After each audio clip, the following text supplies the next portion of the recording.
Dobar dan, poštovanje.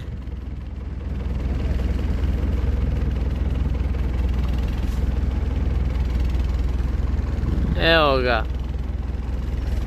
domaći ribar, vadi vršu, galeb je tu i uvijek mu da manju ribu.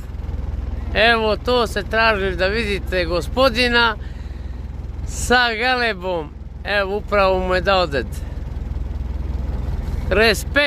Respekt, poštovanje.